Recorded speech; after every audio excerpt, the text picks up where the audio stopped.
Bonjour à tous et à toutes et bienvenue à la lecture de la parole de Dieu. Donc nous sommes toujours dans Genèse et cette fois-ci la lecture du jour sera Genèse chapitre 44.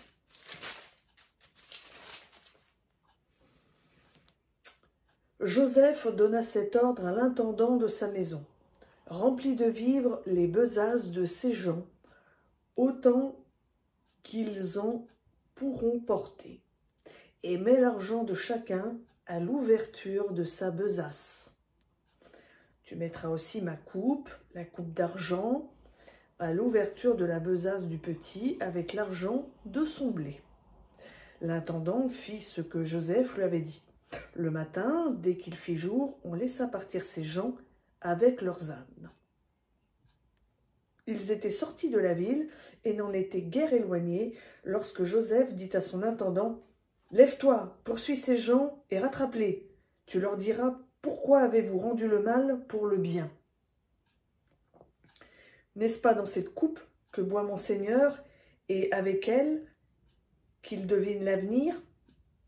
Vous avez mal fait d'agir ainsi. » L'intendant les rattrapa et leur répéta ces paroles. Ils lui répondirent « Pourquoi mon Seigneur parle-t-il de la sorte?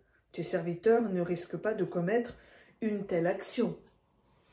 Alors que nous t'avons rapporté du pays de Canaan l'argent que nous avons trouvé à l'ouverture de nos besaces, comment aurions-nous volé de l'argent ou de l'or dans la maison de ton Seigneur? Que celui de tes serviteurs sur qui on trouvera quelque chose meure et que nous soyons nous-mêmes esclaves de mon Seigneur. » L'intendant répondit « Bien, je vous prends au mot.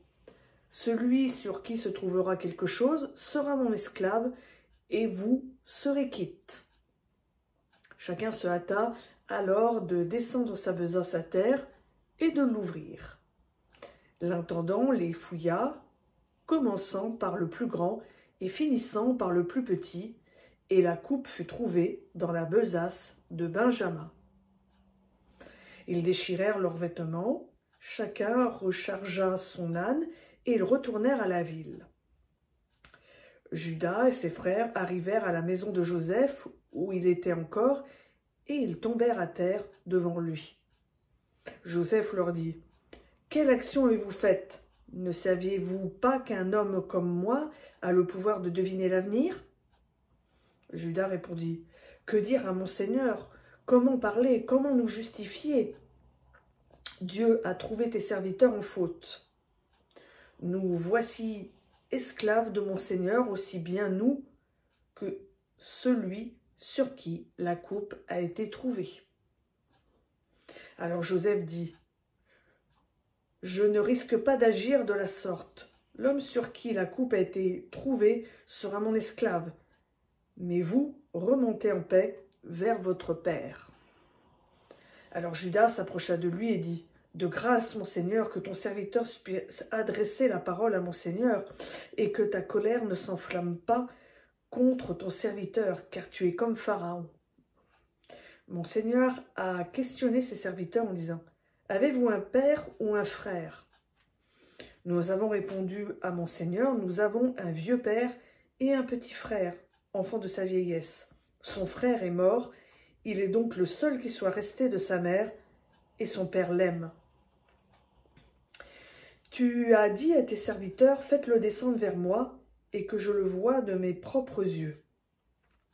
Nous avons répondu à mon Seigneur, le garçon ne peut quitter son père. S'il le quitte, son père mourra.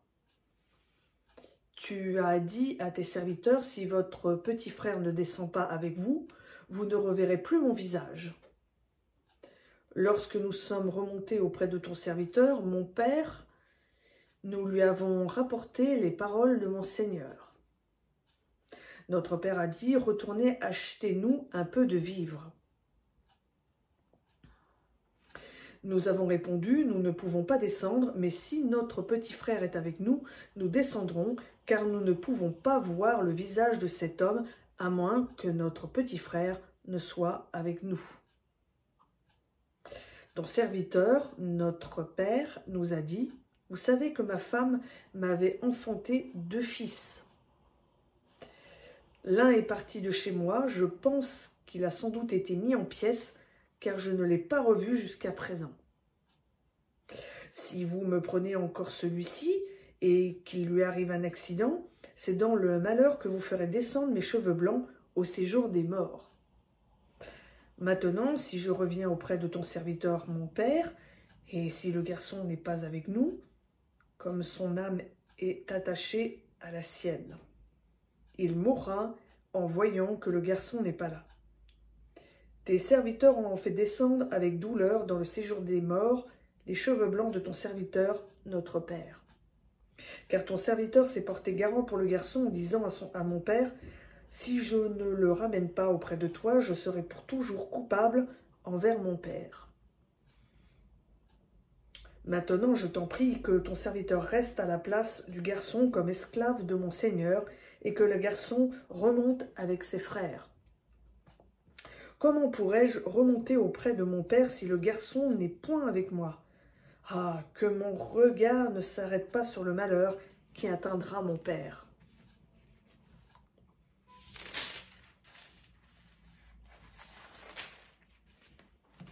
Donc voilà, c'était Genèse chapitre 44.